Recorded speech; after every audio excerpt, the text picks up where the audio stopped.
안녕하세요. 노니쌤입니다. 오늘은 한 학부모님께서 연락을 주신 덕에 영상을 촬영하게 되었습니다. 저희 원에서 졸업을 하고 고등학생이 된 아이의 어머님이신데요. 한날 이런 카톡을 보내주셨어요. 그래서 저도 이 영상을 살펴보게 됩니다. 영상을 끝까지 다 봤는데요. 영상 내용을 요약하자면 한마디로는 원서 읽기를 해야 한다 였고요. 우리 대한민국의 중학 영어 그리고 내신 영어가 어떠한 문제점들이 있으며 왜 원서 읽기로 공부를 해야 되는지에 대해서 굉장히 잘 설명이 되어 있더라고요. 저 또한도 공감을 굉장히 많이 하면서 봤던 영상이에요. 궁금하신 분들은 한 번씩 보셔도 좋을 것 같아요. 저희 영어도서관에도 이제 중학생이 된 아이들이 있는데요. 어머님들과 통화를 나눠보면 모두 다 공통적으로 듣고 계신 이야기가 있더라고요. 아직도 그 학원을 다니고 있어? 라는 이야기죠. 어쩌려고 그래? 중학교 내신은 어떻게 하고? 라는 이야기들도 많이 있습니다. 이러한 이야기를 한두 번도 아니라 계속해서 그리고 여러 사람들에게 듣게 되면 사실상 아무리 내가 강단이 있고 뚝심 있게 나의 길을 간다고 하더라도 어느 순간에 내가 그러면 잘못하고 있는 건가? 하면서 흔들리는 순간이 올 수밖에 없다고 저는 생각을 해요. 헌데 그건 누구의 잘못도 아니다 라고 생각을 합니다. 다만 이러한 경험이 조금은 더 많은 제가 약간의 조언 아닌 조언을 드리자면 세 가지 정도를 드릴 수 있을 것 같아요. 첫 번째, 같은 또래 부모님의 조언은 조금은 흘려들을 필요도 있는 것 같아요. 왜냐하면 제가 경험을 해보니 적어도 고등까지는 아이들과 같이 경험을 통해서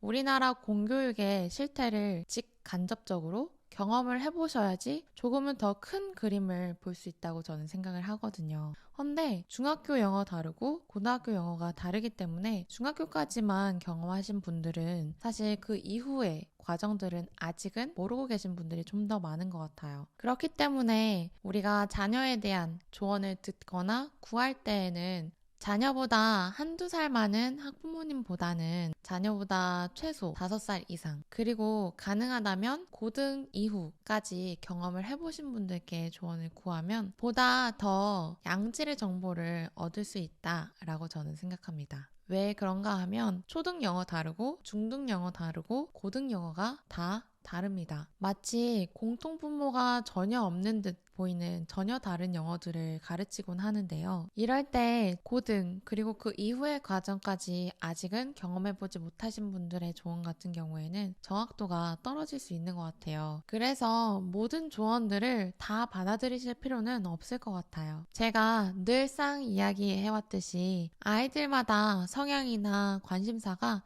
다 다르니까요. 두 번째 드릴 말씀은 취할 것은 취하되 버릴 것은 과감하게 버리시라는 말씀을 드리고 싶어요. 헌데 이러기 위해서는 본인이 가진 신념이나 교육관이 뚜렷해야지만 쳐낼 것은 쳐내고 또 취할 것은 취할 수 있다고 저는 생각을 해요. 제가 첫 영상부터 이야기를 해왔었는데요. 항상 아이들을 가르침에 있어서 어떠한 과목이 됐던 교육적인 신념 혹은 방향이 정해져 있지 않으면 올곧게 내가 원하는 바로 갈 수 없다라는 이야기를 하곤 했었는데요. 영어 또한 제가 늘상 이야기를 드리지만 이게 막상 중학교에 들어가기 전까지는 어머님들이 크게 체감이 되진 않는 것 같아요. 왜냐하면 제가 항상 내신 위주의 영어와 진짜 언어로서의 영어는 방향이 갈림길에 놓인다. 그리고 그거는 중학교 때부터다 라고 말씀을 드리곤 해왔었거든요. 그 갈림길 앞에 직접 서기 전까지는 그런 갈림길이 존재함은 알고 있지만 막상 와닿진 않거든요.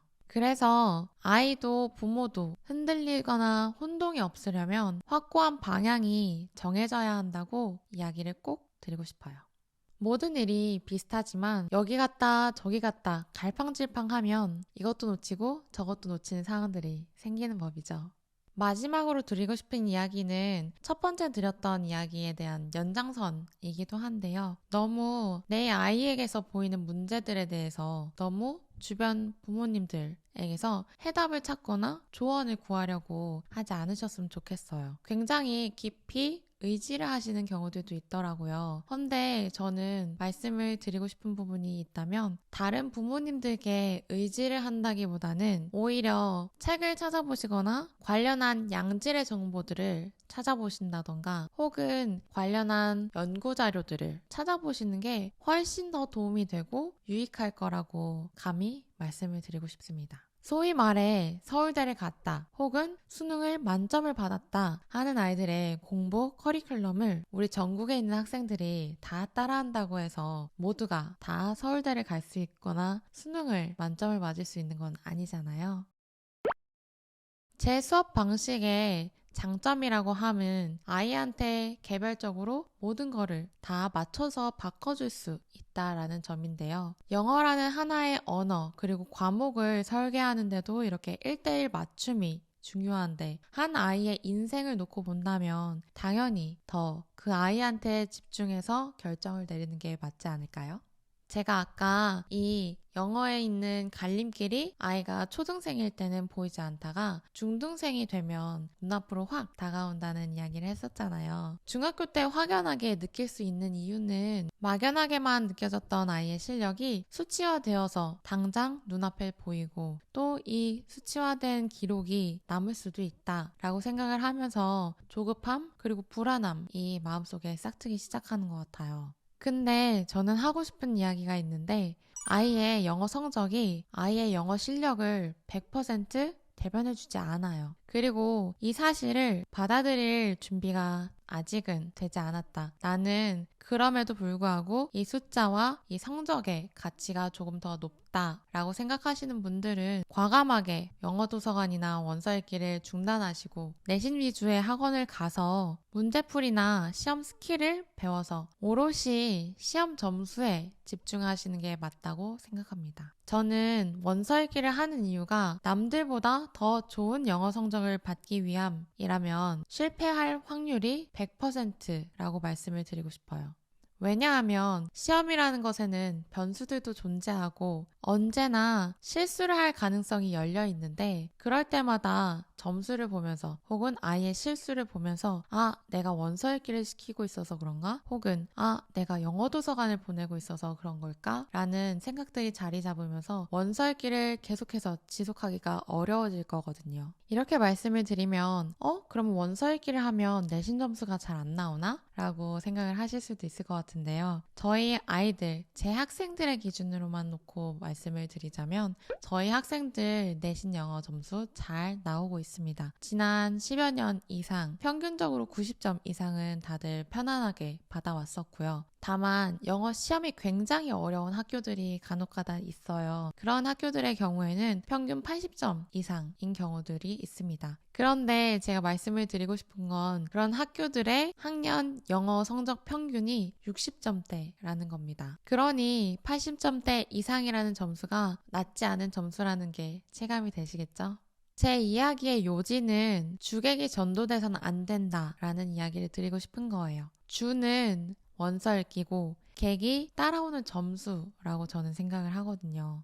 헌데 이 점수를 위해서 원서 읽기를 하는 건 주객이 전도된 것이며 바람직하지 않다라고 이야기를 드리고 싶습니다. 이 시기에 조급해지는 마음 저도 너무나도 잘 이해를 합니다. 헌데 우리는 마치 중학교 내신 성적으로 대학을 갈 것처럼 굉장히 스트레스를 받고 조급하고 불안하고 때로는 힘들기까지 한데요. 저는 특별히 특목고를 목표로 하고 있는 게 아니라면 중학교 3년의 시간은 영어를 영어답게 배울 수 있는 3년의 마지막 시간이라고 저는 생각을 합니다. 그래서 이 중요한 시간들이 빼앗기지 않았으면 하는 마음이 큰 것 같아요. 마지막으로 영상을 마무리하기 전에 정말 감춰두고 싶었던 제 이야기를 하나 들려드릴게요. 제 학생들이 지난 10년간 90점 이하의 학생들은 거의 1명 정도밖에 없었거든요. 헌데 올해 처음으로 70점대의 점수를 맞은 아이가 생겼습니다.